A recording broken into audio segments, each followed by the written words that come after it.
যতবার আপনি আমাদেরকে ঢেলে দেবেন যে হ্যাঁ আপনি পারেন না, কম দাম, আপনার দাম বেশি। আপনার 30,000 কোটি টাকার সুতা ইম্পোর্ট হয়েছে গত বছর, যেটা মানে অকল্পনীয়।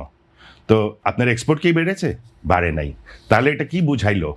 যে আমার মার্কেটের ব্যবসাটা ওরা নিয়ে গেছে। যদি এক্সপোর্ট বাড়তো বলতাম যে হ্যাঁ বাড়তি সুতা আনছি, বাড়তি এক্সপোর্ট করছি, ইটস এ গুড থিং।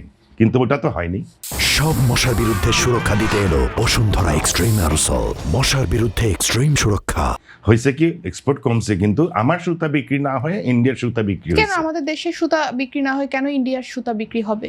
ইন্ডিয়াতে যেরকম, যেখানে কিন্তু বাংলাদেশে গত 2 বছর একটি ব্যবসায়িকভাবে দেখা গেছে যে ইন্ডিয়ার প্রতি একটা ইন্ডিয়ার সাথে বিজনেস কম হয়েছে, কম করার প্রবণতা ছিল বা হ্যাঁ। মানসিকতা কিন্তু জনগণের মধ্যে ছিল। ব্যবসা দেখেন, ব্যবসার সাথে আমি পলিটিক্স মিশাতে চাই না। ব্যবসা চলে নিজস্ব দমে। আপনার একটা বায়ার যখন কম দামে পাবে তখন তার থেকে নেবে। এখন কম দামের পাওয়ার যে ফর্মুলাটা, এটা অ্যাবসলিউটলি প্রণোদনা প্যাকেজ আকারেই আসে।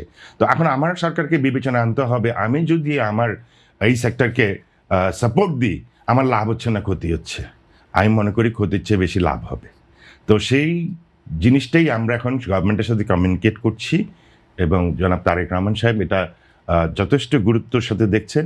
আমার মনে হয় আমরা ফেল করব না ওনাকে বোঝাতে, বা আমরাও উপকৃত হতে, বাট সময় ক্ষেপণ হচ্ছে অনেক বেশি।